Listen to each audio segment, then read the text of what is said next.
Welcome everybody. This is Tom Malone and Larry Lichting. We're broadcasting from Strike City Studios here in Lightning Strikes. We are recapping week one of the Oak Farms Premier League.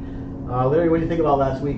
I thought it was great, Tom. It's wonderful to see a great league back here at Lightning Strikes. We had 24 teams. We had great scores. And a lot of the teams that I picked are down at the bottom, and a lot of handicap teams are at the top. But that's what 90% of 235 does. And that was what I felt would be the telling factor in the league, that if the lower average teams had a chance against the big guns, the league would be successful. And after week one, our standings indicate that. It did. We have a handicap team leading the pack to Larry Littman's team, so that was pretty exciting to see. And I wouldn't have picked them, and no offense to the team, but they bowled great and they got a lot of handicap. And I think that gets them loose, knowing, you know what, we can win as long as we bowl pretty good. Instead of being superstars, they just got to bowl good. Make your spares. Make your spares. All right, we're going to talk about each team and who they bowl against and how many points they won. So we'll jump right into it. So last week, the team 1 versus 2. Well, there you go, a 20-4 with Durkin, Zielinski, Kahn, and Rucker. And if you'll notice their scores, with Durkin with a low of 580 and Rucker with a high of 653, but their handicap brought them well into the 2600 area, where the Ron Ricker, Billy Morgan team, Andy Cox, Dennis Beagle, did not bowl that well. Now that's pretty much a scratch team. I think Billy Morgan's 573 was very disappointing for Billy. Obviously last year averaging 229 down at Beacon, getting out of the box here with a 191 average. So he's about 50 pins a game under his average, which is not the start he was looking for. Yeah, we talked to Billy while he was bowling last week. He had a little trouble with the lanes, he didn't get far enough left, and we realized it was a little bit too late for him. Well, a lot of times when you don't bowl in a house, you're following the oil left. I think he was way too deep looking for oil. I think he should have balled down and stayed a little farther right and used a weaker cover, weaker core, a little less differential, get a little more push down the lane without that core taking over. But again, it's week one. He is a very good bowler, and I don't expect him and Dennis Beagle to actually bowl bad. They probably might have had their worst week together all year. Yeah, right out of the gate. Chucky Rucker, his games are 198, 217, 238 for 653. Well, he's a veteran. He's been bowling in this house 20 years. He's our house pro, 2 PBA regional titles. He drove 75-80% of the balls that are in this house, so he knows ball reaction. He knows how to play the lanes. And obviously with Reggie and Mike Durkin and Brad, very good chemistry on that team. Oh, yeah. Very good chemistry, yes. They're going to be a team to reckon with. Oh, yes. Yep. Chuck Rucker went 3-1 versus Beagle. Dennis Beagle, the proprietor's champ last year, bowled 221, 203, and 193 for 617. I think that might be his low set of the year. The left side looks great. I think he might have been going a little too straight. Probably want to slow it down a little bit, get a ball hooks a little more where he can swing it, catch a little different entry angle into the pocket. But Beagle's tough, and he'll carry that team. All right, the next match was the live stream match. It was the Gacera versus Rakowski match. Well, the most surprising part for me is Donnie Schwartz Sr. and Jr. Donnie Schwartz Sr. 542 with 725. I didn't think his handicap would be that high, but he had a low series, but a very high end. And again, that's the 90% of 235. Bowling Robert Eddy, who ended up with 681 and did not take singular points. Got swept, so there you go. A low score beating a higher score. That's why the handicap system in this league works. What do you think about Dana Gacera on live stream last week? Well, one ball, cost him 4 points. He opens, he loses team series and individual series. He had 158 the last game. Again, he was trying to follow the oil left, over swinging the heads. 2-8-10 if you get it a little wide, cut a little short through the nose. I think he's got a ball down, stay farther right of the third arrow. I expect that to happen this week. And with his dad owning a pro shop, I'm sure he'll come in with a couple of secret weapons for game 3. Jaka Khan was pretty impressive. Well, he's tough. He's tough. Bad game in the middle, still had a great series. A very congenial young man and very sedate. Doesn't let anything bother him. I was very impressed. The fact that he really had a bad second game, came back with a good third game to lead the team. Yeah, he shot games of 248, 173, 254 for 675 series. Yeah, with 500 in the first and third game, average 250 first and third. Transition game fooled him. So there you go again. If you can learn the transition, if you understand that game 2 is really a transition game, usually starting the 5th to the 10th frame, and most leagues are like that in this country. Absolutely. Where halfway through the second game, you've got a ball down, you've got to move left, sometimes you've got to move right, depending on the age of the surface and the pattern that they're using. He doesn't bowl here a lot, but he's going to remember that second game this coming week. Typically, you see the league bowler, the high first game, their worst game will be the second game, while it's transitioning, and then it transitions out, and then they're back up to where they need to be in their third game. Typically. I think the disadvantage might have been for the fellas that don't bowl here or haven't bowled here for a while to understand how fast this surface transcends. It's an older synthetic surface. It's 25 years old, a lot of lineage. We've got a great lane machine with the Kegel Flex. We're using 2 different oils, but they did break down kind of quick. Plus, it was a little hotter last week. I think it's going to be a little cooler this week, which in turn should maybe tame down the transition of game 2. That's why they decided.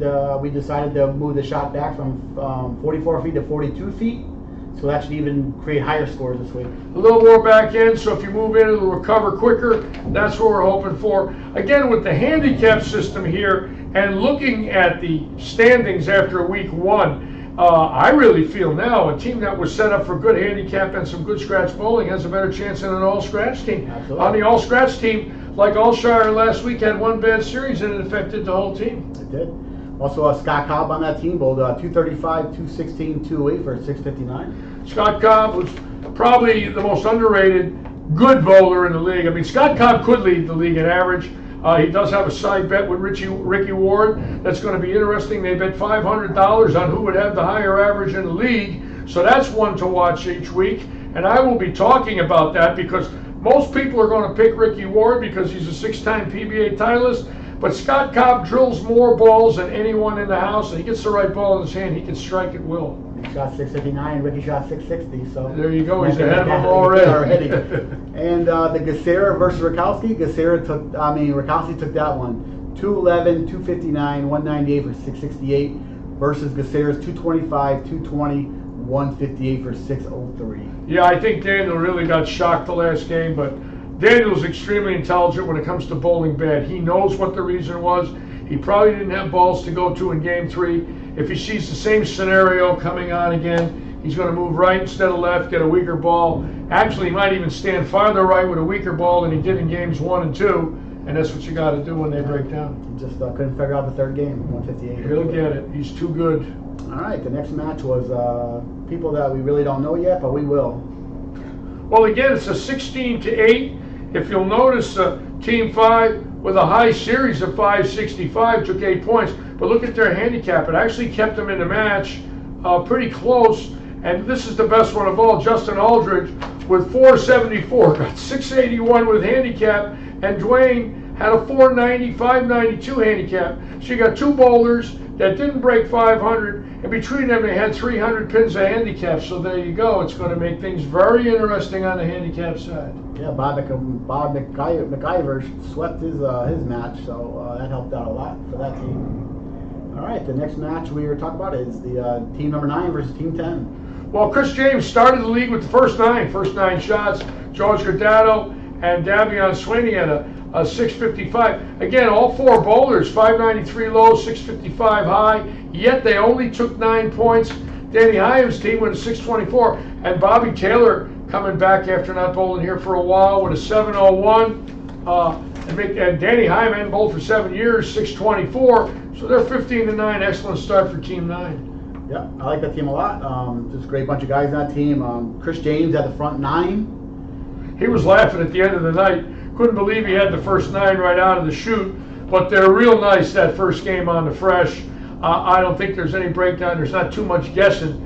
And again, like we all think, game 2 is the key game. If you can get through the transition in game 2, games 1 and 3 should be very high in this league. Yeah, Chris James issued 277 that game. And then he bowled against Daniel Hickman. Daniel Hickman shot 255 the second game and beat him there. So that's all. The scores jump back and forth in match play. Yeah, Danny Hyams' dad landed at Normandy. I had a chance to meet his dad this summer. He was one of the men that actually landed at Normandy on June 6, 1944. I met Mr. Heim, 95 years young. I met him with Danny one night. And I have to mention that because anytime we get one of those old-timers in here that fought for our country, for me it was thrilling to meet a man that landed at Normandy. That's pretty exciting. Also, Bobby Taylor, he shot lights out. He went 238, 246, 217 for 701 with the 821. Bobby Taylor left-handed. Now remember, Matt Rizzo had 702, Bobby Taylor 701. They both beat Ricky Ward, who had 660. So the left side's looking real good. They both beat Dennis Beagle, who was our proprietors champion last year with a very low 6. So that shows you the left side, if you can slow hook it, you have a slower ball speed and you can loop it and catch a later break angle. The lanes are wide open. Ricky did that after a bad second game, shooting 170. He moved right and slowed down. That might be Beagle's problem. A little harder, a little straighter through the front. Leave a lot of 6s and weak 7s. Yep. We'll find out. I mean, Devon Sweeney bowled pretty well too. He went 230, 226, and 199. Well, Devon Sweeney has got the house wired, and last night shot 722. So he's went back-to-back sets here, bowling real well, throwing 900 global equipment. Really looking good, very sharp. He's got a soft hand, can get in and slow hook it. I think ball speed's critical from in with softness and still pushes through the front. Davion, I believe, is going to be very tough all year long on this shot. I hope so, that team. Lewis Martin, super nice guy. Those are pretty well. 210, 223, 195. Struggled a little bit for 628. How much would handicap? I don't know, 664. There you go.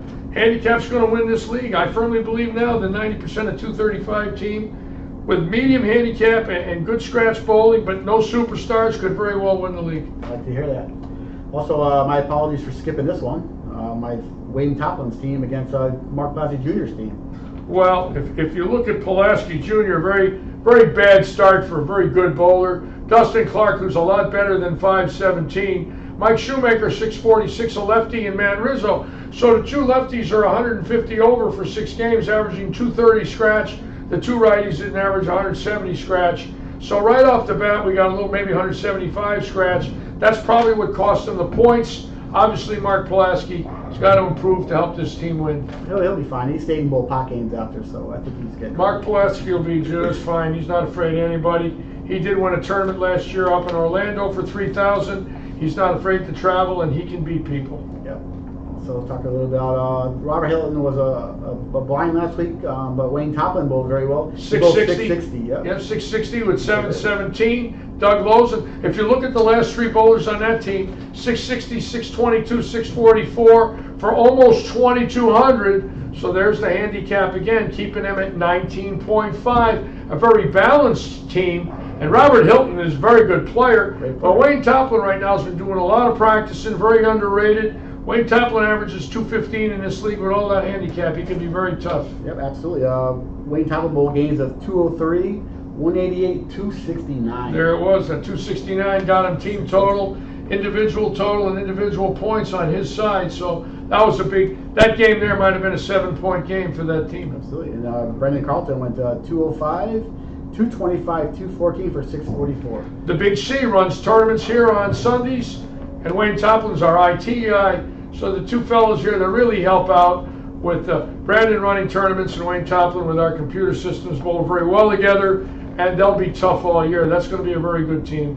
Yeah, Mike Schumacher went 213, 267, and 166.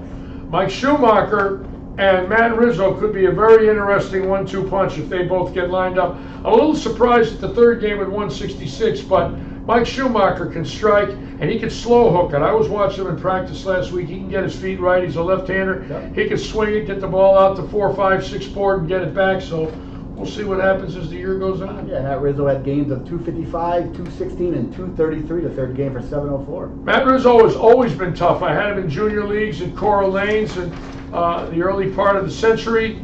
Left-hander, a lot of ball, a lot of hand. Definitely not afraid to get in and swing the heads. And that's what the shot is here on the left. You got to move far right, open the lane up. Well, you can't do it as much on the right side of the lane because there's too much transition. On the left side, the back ends are pretty clean. You slow hook it on the left here, you can do a lot of striking. I'd like to come back on that shot. You are. I might be able to average 190 with handicap. I think so. Yes. All right. We don't have a slide for this next team because there's a post bowl coming up, but we like to talk about the Robert Seeley, Joe Smith, Craig Stretzel, and Mike Smith's team. They bowled very, very well. Well, Mike Smith, we called him back-to-back in the Classic League, a crossover on a Cape a few years ago. He ended one night with 300, started the next week with 300, so I've been calling him back-to-back ever since. The first night of league here, he goes spare 11, next game 6.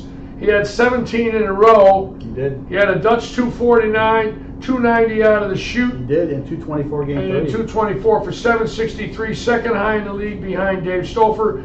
Again, Mike Smith gets all his balls drilled by Ricky Ward. Ricky is his coach, and so's Dave Stouffer get all his balls drilled by Ricky Ward. Absolutely. So the two guys that are avid ball drillers and Ricky coaches led the league. Very interesting stat, but a true stat. Absolutely. He is their coach, he is their ball driller, and they both led the league. I mean, Mike Smith, he had the 7-10 in the third game.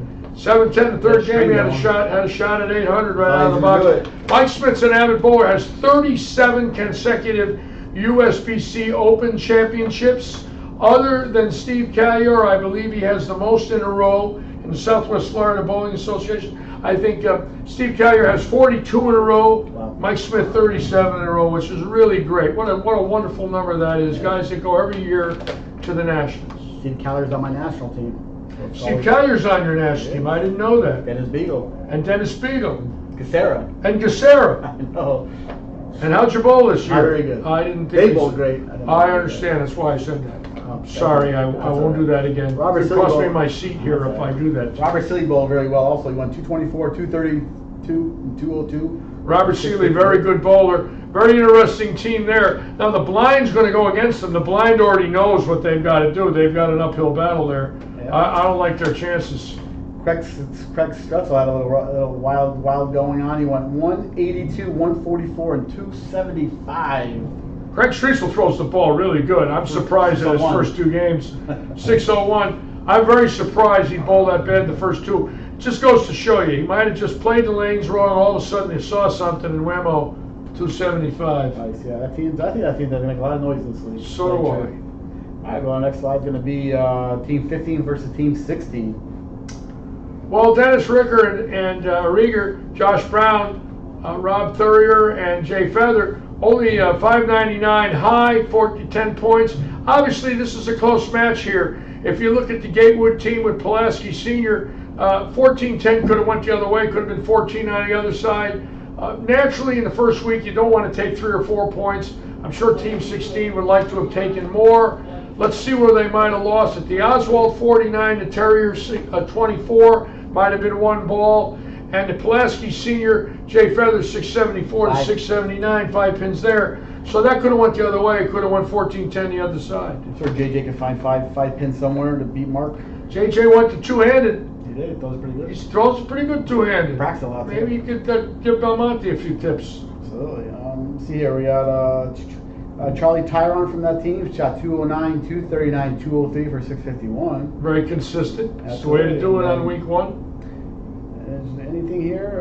Yeah, Josh Brown on the other team shot 147. He goes 207, 245 for 599. Great bailout. You start with 147. Terrible way to start. 599. So he shoots about 550 or 450 the last 2. Averages 225 the last 2 games.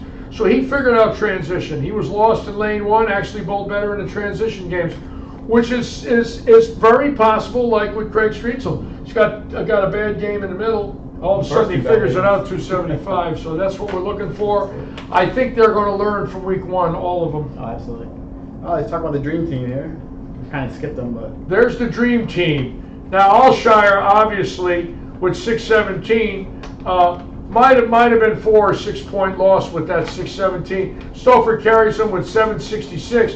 Alshire with only 3 pins of handicap. Obviously, 617 is very low. Corey Brown beat him 524, 686 total. And Lee Rathjen steady, 623. But I really pick Alshire and Rathjen to step it up this week. If they figure it out, I think Ricky Ward at 660 is where he's going to be all year. That's going to be an average score for Ricky on this shot. yeah, I mean, the scores are Lee Ratchin shot 224 for the first game. Then he shoots 167 the second game. Then he goes 230 the last game for 623. Transition again, That game game. 2. Rathjen's too good. He'll be prepared for transition in game 2. He's a dark horse. In my opinion, that's a bowler that could average 230 and carry that team. If Alshire's down a little bit, Lee Rathjen could carry that team. He's got a very good game, underrated, couple 770s back-to-back weeks, and he's the horse of the team. I saw Lee average over 230 at Woodside a few years ago using the pink hammer and house shoes. It's pretty impressive. A pink hammer and house shoes. The old pink hammer, the urethane pink Exactly, hammer like from right 30 there. years ago with house shoes. Wow, they look like house shoes. Ricky Ward's gains are 229, 174, 257. The Bulldog figured out with the slow hook, stand right, look left, open it up, turn the ball, no ball speed, very slow speed, give the ball a chance to recover. And the minute he moved right and looked left, he said he had the whole lane. And once he figured that out, look out. The Bulldog. And the Miami Strike Machine from Port Charlotte, Mike Alshire, shot 227, 192, 198. Probably the low series of the year. In fact, I take that bet right now. That for the next 35 weeks, 617, last week's score, will be the low score of Mike Alshire for the year.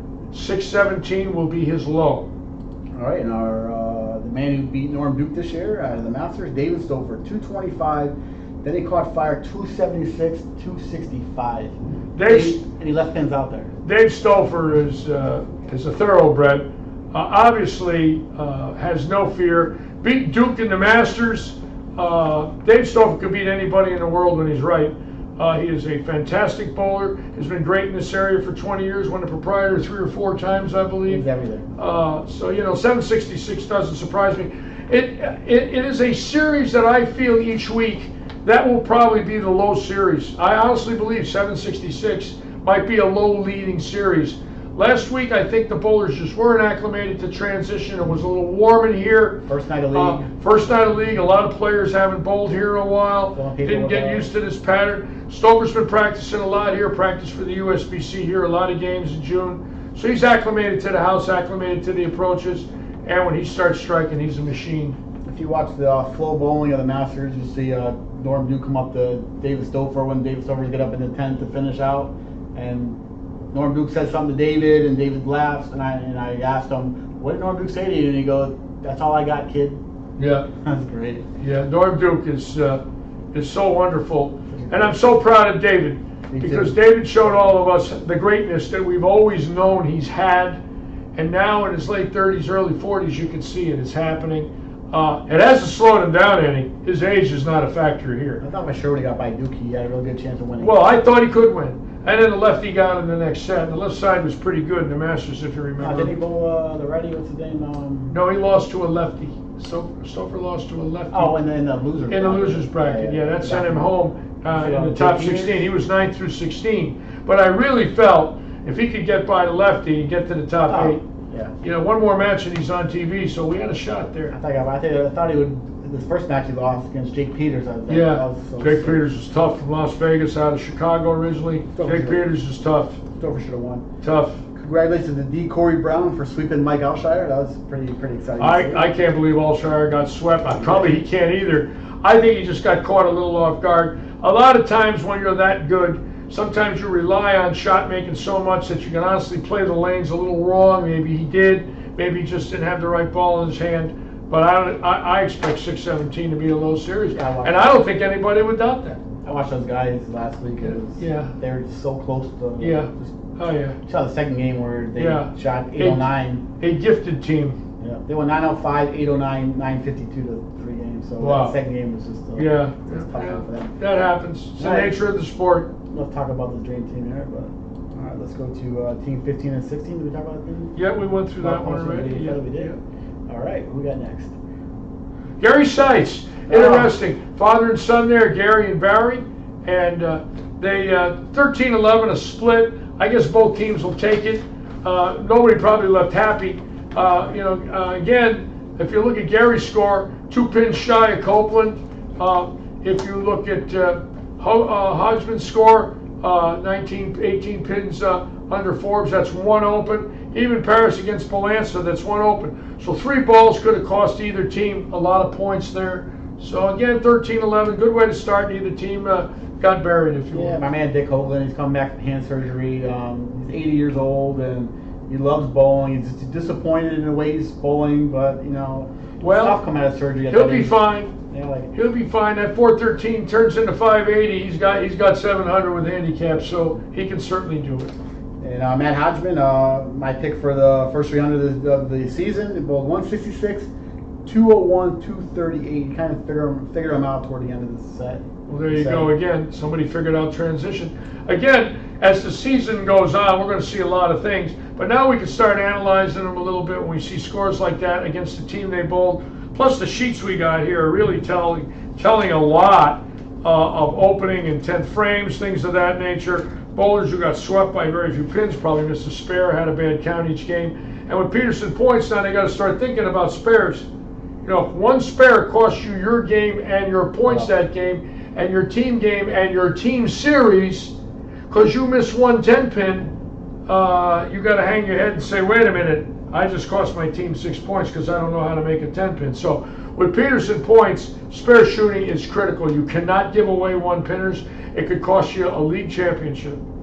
Or a state championship. Or a state championship. A few years in ago. my case, I've got 2 1 pinners, and that cost me PBA titles. And I've had 50 years to think about it, and you never stop thinking about it. When you know you can make that pin, it's so easy. You've got a foot, you've got a 9-inch in circumference ball, and a 3-inch in circumference pin. You've got a foot to make it, and somehow you miss it. Not good. Not a good feeling. Absolutely. Yeah, I'm also on Roy Paris. He bowled well. He went 203, 165, 226. Roy Paris bowls more practice games in this house than anybody in his late 70s. Beautiful fundamental game. Really interesting to watch Roy bowl. A very devoted bowler. Glad to see Roy bowl decent. 675. He got serious. He bowled a tough guy with Valencia. If you notice, they tied for 3 games, but the handicap gave Paris the total. So there you go again. The handicap system works 90% at 235. Also Barry Seitz, at 165. Then he goes 137. Then he goes 233. Yeah, well there you go. Transition games are just. Well, there you go. He probably had his dad saying, "Hey, you got to do this. Hey, you got to do that," and that's part of team bowling. Yeah, in other words, if you see one of your bowlers that's playing the lanes wrong, you got to tell them, and they got to listen. Especially if you're all over the place bowling 140 and the bowlers are around you, you're bowling 192.0. You got to get your feet in the same zone, your eyes in the same zone. Use a similar ball for a similar reaction, and go from there. Absolutely. All right, Team 19 and Team 20. Interesting with Team 20, that's a real good series there, taking 20 and a half with Bobby Martin, Larry Lippman from Lippman Farms, Yep. Freddie Engels. Now, if you'll notice, the high series is only 630, but the team they bowl, other than Mike Boyd, really struggled. Matt Pfeiffer, 514, 649. 3.5 is really not where you want to be in week 1, but it looks like they got blown out. The first 2 guys ran away. It really looks like Fred Engels, really the team just ran over him. When you look at 785, 708, 679, 711, there's a team that shot almost 2,900 with handicap, well over 2,900 with handicap. Wow, 2,900 with handicap. Absolutely. Unbelievable. Yeah, Larry Lippman's team, they're coming with averages of Bobby Martin 169, Bob, I'm sorry about your last name, it's too long for me, 181. Larry Lippman's average is 192, and Fred Engels is 204. And they bombed him with handicap. Did. Bombing with handicap. Absolutely. And then, the other team they both against, their averages are 208, 184. Scott Whiteleather, 209, and Michael Boyd coming in 230. No handicap. No handicap, and they both bad to boot. They got bombed. But it's a long season. That's the best part of all. You got 36 weeks, you got 2 18-week segments, anything can happen. Very competitive. I think the 24 teams, now that I look at this, even what I thought was a weak team, for instance, I thought Larry Lippman's team is a weak team. That was just only the way I thought. Yeah, well, anyway, as it turns out, they don't look too weak after week 1. So there you go. It's how they gel together as a team, how they stay close in a transition game, how they make spares under pressure, and how much handicap they get. Absolutely. Every little bit helps. Every little bit helps. All right, Team 21 and Team 22. 18 and 6, good way to start. For Jay Rucker's team, the veteran, a proprietor's champion. If you'll notice, he's the only one on the team with 600. They got 18 points. They got a break there. The team they bowled against really struggled. A 467, a 457, and a 479. Low handicap. So obviously they took 6 points. They should be grateful for taking that. It could have been a lot worse, considering Rucker's team only was Jay the only bowler with 600. So they actually caught a break. They won 6 points. They could have got swept with a better team. House Brown struggled a little bit. He shot 300 last week in our Trios League on Monday.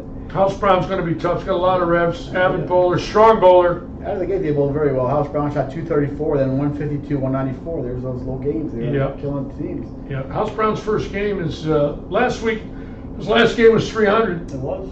House Brown. House Brown. How much do you think House Brown weighs? 350, 375? Yeah, 6'6"? You got that name, House. You ought to watch him bowl. I can't wait to show you him bowl. He's a big man with excellent control, 500 revs off his hand, can point it up off the gutter as good as anybody with a lot of revs. That's when he shot 300 last week, too. Yeah, third game, too. The house is in the house. He is. Also, yeah, disappointing for Team 22, John Bercier, 467. We won't see that again. No, we won't see that Preston again. Willis out of the gate, 238, then 155, 158. Yeah. That's always tough. I was talking to Johnny. He was the wrong soul last week. He was sticking. He couldn't get through the shot. And his son, John, is the Brunswick Tour rep on the Pro Bowlers Tour. He's been drilling equipment and laying out equipment for Sean Rash, Parker Bone, Walter Ray Williams, the Brunswick staff. So it's great to see his son out on tour as a tour rep. We're honored to have the dad in the league, and he'll never have anything close to 467 again in this league. Just a bad week, bad start. All right, the final match of the night is Team 21 and 23-24. One of my favorite teams is Team 23, Bobby Hamilton team. Well, I like Bobby and Tyler. They were juniors in my league. John Pfister's very good bowler. Beautiful game with John Pfister. Led the team with 681. Little surprise with Team 24. Greg Lindsay a lot better than 564. Jerry Lake holding his own at 665, but not a lot of handicap for Jerry. Not a lot of handicap for Greg. And Tyler Plord actually had a bad week, ended up losing.